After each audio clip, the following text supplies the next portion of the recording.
ભુજ શહેરમાં છેલ્લા કેટલાક સમયથી બંધ પડેલી સિટી બસ સેવાને તાત્કાલિક ધોરણે પુનઃ શરૂ કરવા માટે સર્વોત્તમ ભુજ સંઘર્ષ સમિતિ દ્વારા ભુજ નગરપાલિકાના પ્રમુખને એક લેખિત રજૂઆત કરવામાં આવી છે। સમિતિ દ્વારા પાઠવવામાં આવેલા પત્રમાં જણાવ્યા અનુસાર સિટી બસ સેવા બંધ હોવાને કારણે સ્થાનિક વિદ્યાર્થીઓ, વડીલો અને મહિલાઓને પોતાની રોજિંદી અવરજવરમાં ભારે હાલાકીનો સામનો કરવો પડી રહ્યો છે। જાહેર પરિવહનની પૂરતી સુવિધા ન હોવાથી નાગરિકોએ ફરજિયાતપણે ખાનગી વાહનો અથવા મોંઘા ભાડાના સાધનો પર આધાર રાખવો પડે છે, જેનાથી સામાન્ય જનતા પર આર્થિક બોજ પણ વધી રહ્યો છે। સંઘર્ષ સમિતિએ રજૂઆતમાં સિટી બસ સેવા ફરી શરૂ કરવાથી શહેરને થનારા વિવિધ ફાયદાઓ વિશે પણ પ્રકાશ પાડ્યો છે। જો શહેરમાં બસ સેવા નિયમિત બને તો ખાનગી વાહનોનો વપરાશ ઘટશે, જેના કારણે ટ્રાફિકની સમસ્યા હળવી થશે અને માર્ગ અકસ્માતોનું પ્રમાણ પણ નોંધપાત્ર રીતે ઘટાડી શકાશે। આ ઉપરાંત જાહેર પરિવહનનો ઉપયોગ વધવાથી વાહનોના ધુમાડા અને વાયુ પ્રદૂષણ પર નિયંત્રણ લાવી શકાશે, જે શહેરના પર્યાવરણને સ્વચ્છ અને સુધારેલું રાખવામાં મદદરૂપ સાબિત થશે।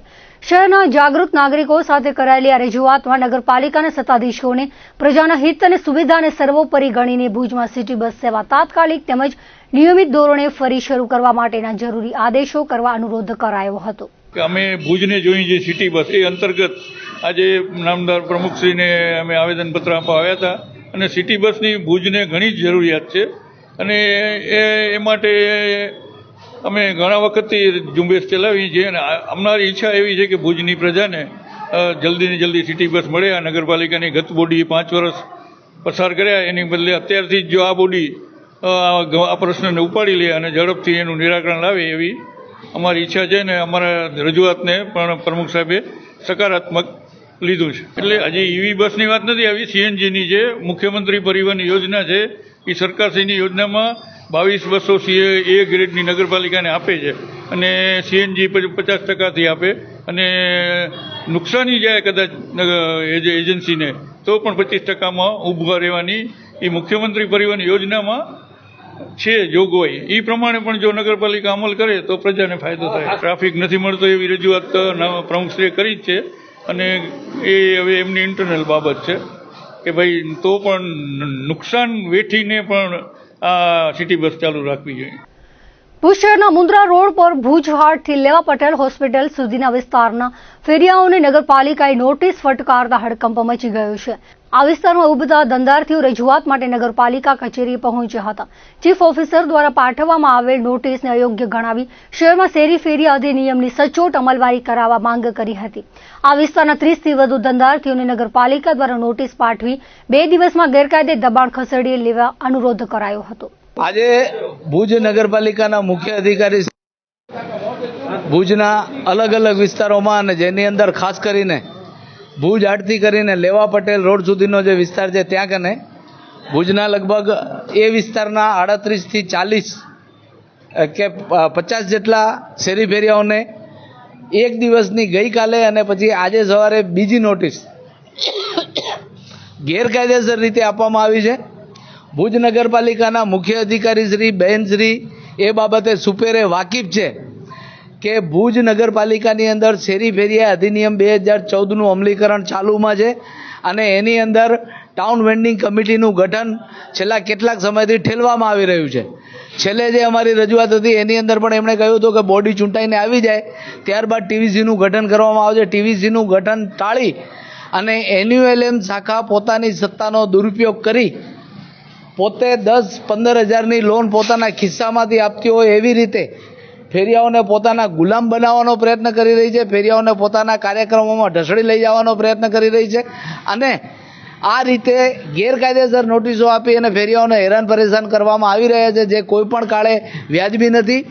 અમે આપના માધ્યમથી ભુજ નગરપાલિકાના મુખ્ય અધિકારીશ્રીને વિનંતી કરીએ છીએ કે ભુજ નગરપાલિકામાં શેરી ફેરિયા અધિનિયમ 2014નું અમલીકરણ સખત રીતે કરવામાં આવે, જાણકારી મુજબ કરવામાં આવે અને જો એ બાબતની ખ્યાલ ના હોય તો એ કાયદાનો સંપૂર્ણપણે અભ્યાસ કરી લેવામાં આવે। ત્યારબાદ જ ફેરિયાઓને અનધિકૃત આ પ્રકારની જે નોટિસો આપવામાં આવી રહ્યું છે એ સંપૂર્ણ રીતે બંધ કરવામાં આવે। માનવજ્યોત સંસ્થા ભુજ દ્વારા વિશ્વ પર્યાવરણ દિન નિમિત્તે ભુજના જ્યુબિલી ગ્રાઉન્ડ, વાણિયાવાડ, શાક માર્કેટ તથા ભીડ ગેટ વિસ્તારમાં આવતા જતા રાહદારીઓને તુલસી રોપા, તેમજ કાપડની થેલી, કુંડા, ચકલીઘર વિતરણ કરાયા હતા. તેમજ લોકોને વધુમાં વધુ વૃક્ષો વાવીને ઉછેરવા તથા તેનું જતન કરવા અપીલ કરાઈ હતી. માનવજ્યોતના પ્રબોધ મુનવરે જણાવ્યું હતું કે ગરમી અને તાપમાં થતો સખત વધારો માનવ સર્જિત છે. વધારેમાં વધારે વૃક્ષો વાવીને તેને ઉછેરશું તો ગરમી તાપમાંથી મુક્તિ મેળવી શકશું. વધુને વધુ વૃક્ષો વાવો, વરસાદ લાવોના નારાઓ બોલાવવામાં આવેલ. લોક જાગૃતિ રૂપે લોકોને વધુમાં વધુ વૃક્ષો વાવી તેને ઉછેરી તેનું જતન કરવા અપીલ કરવામાં આવી હતી.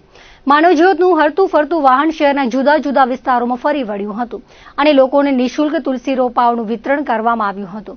કચ્છ જિલ્લા ભાજપ મંત્રી, લોહાણા મહિલા મંડળ, ભુજના એડવાઇઝરની ઉપસ્થિતિમાં વિવિધ રોપાઓનું વિતરણ કરવામાં આવ્યું હતું. બળબડતો તાપ અને કાળઝાળ ગરમી, આવી પરિસ્થિતિમાં જેના ઘરમાં ફ્રીજ છે એ ફ્રીજમાંથી બોટલ લઈ અને ઠંડુ પાણી પી લેશે. પણ આ ગરીબો જે ભૂંગામાં રહે છે, ઝૂંપડામાં રહે છે, એમની કેવી પરિસ્થિતિ હશે અત્યારે.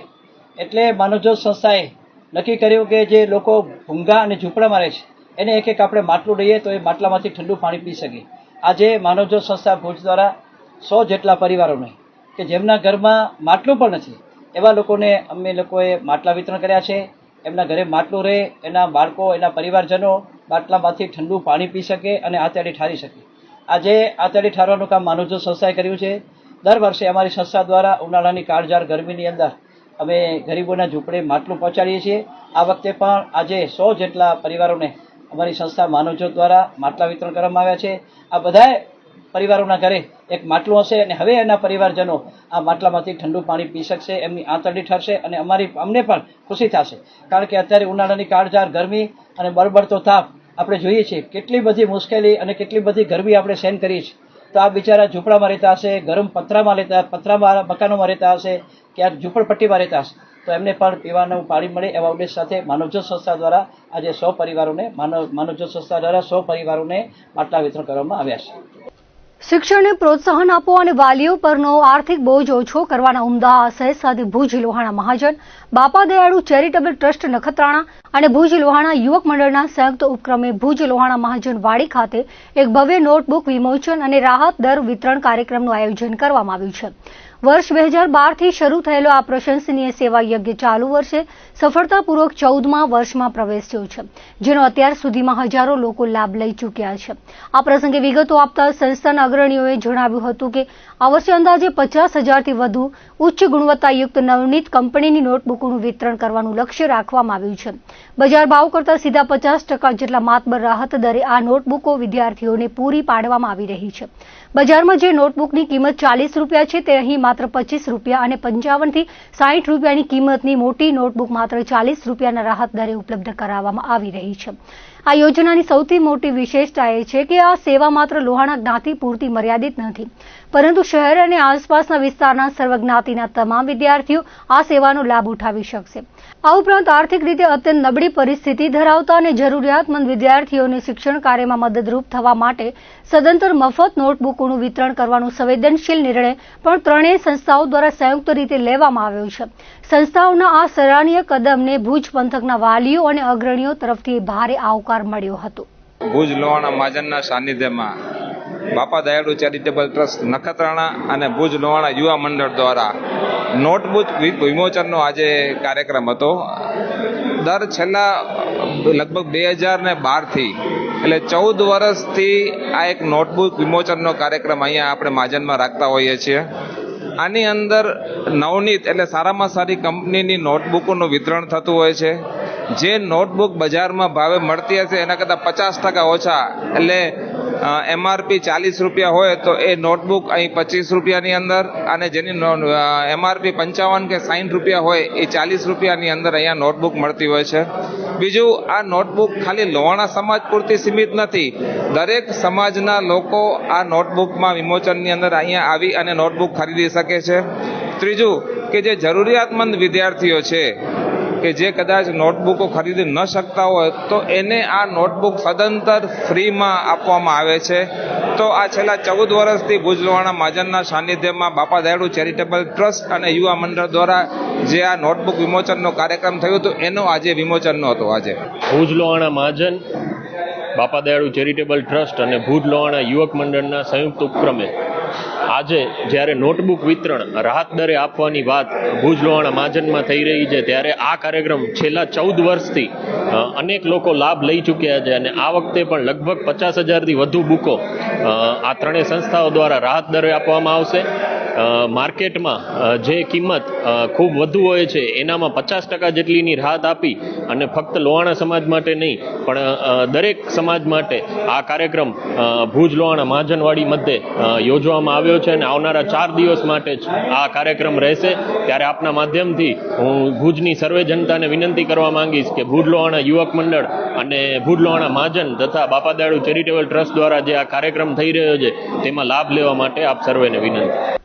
4 પેઢીથી બાંધણીના વ્યવસાય સાથે સંકળાયેલા પરિવારના જેબુનિસાબેન ખત્રી ગેરથી બાંધણીની વિવિધ પ્રોડક્ટના વેચાણનું કામ કરતા હતા, પરંતુ રાજ્ય સરકારનો સાથ મળતા આજે ભુજના જેબુનિસાબેન પોતાનો વ્યવસાય સમગ્ર ભારત સુધી વિસ્તારી શક્યા છે.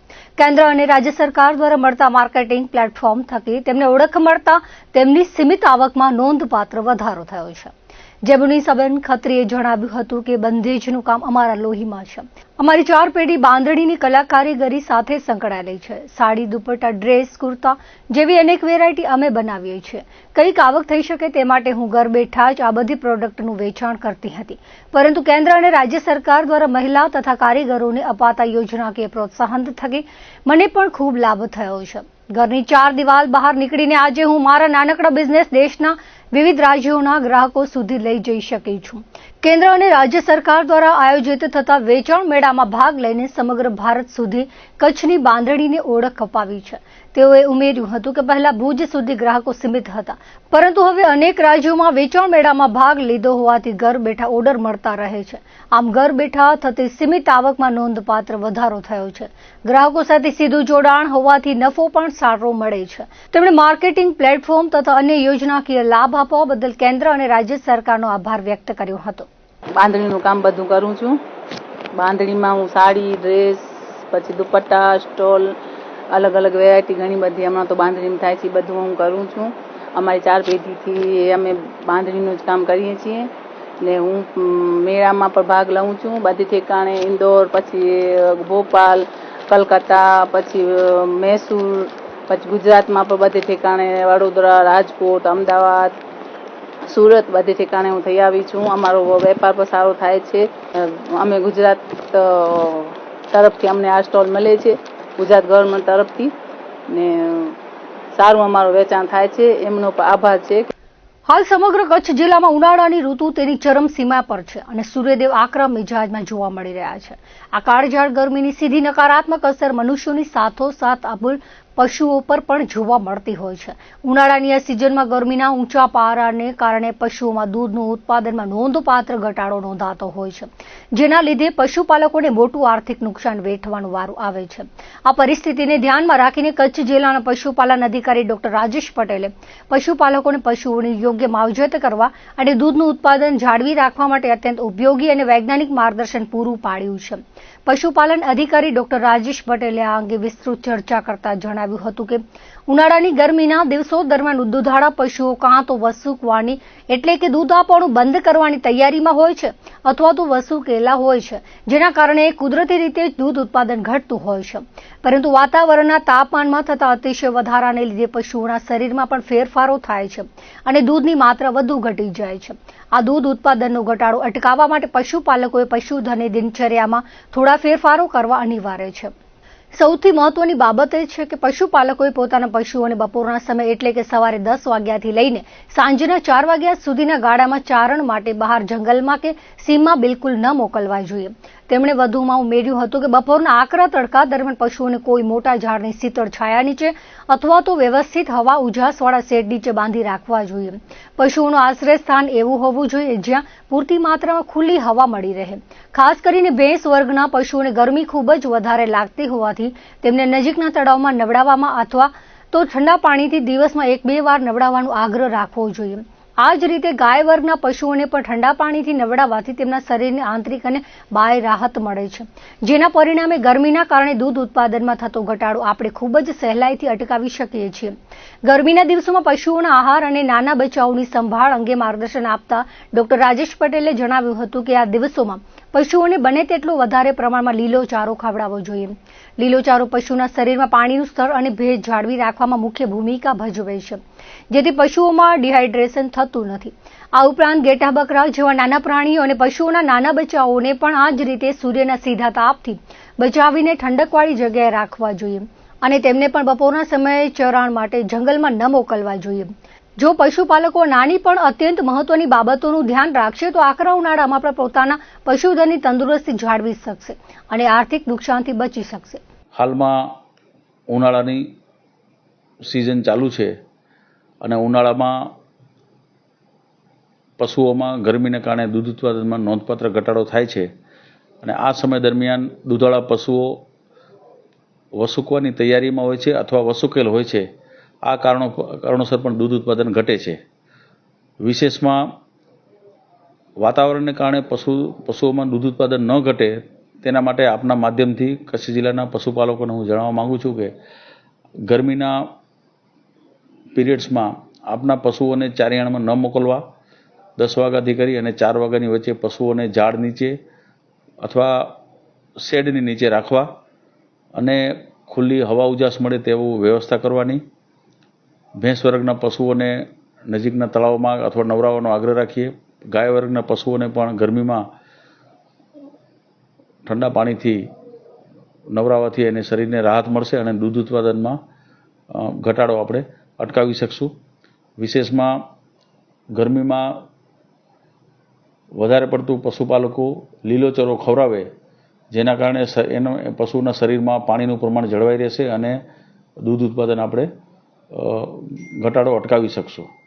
નાના પ્રાણીઓને પણ આ જ રીતે ઠંડકવાળી જગ્યામાં રાખી અને બપોરના સમયમાં તેમને જંગલમાં ન મોકલવાનો આગ્રહ કરું છું.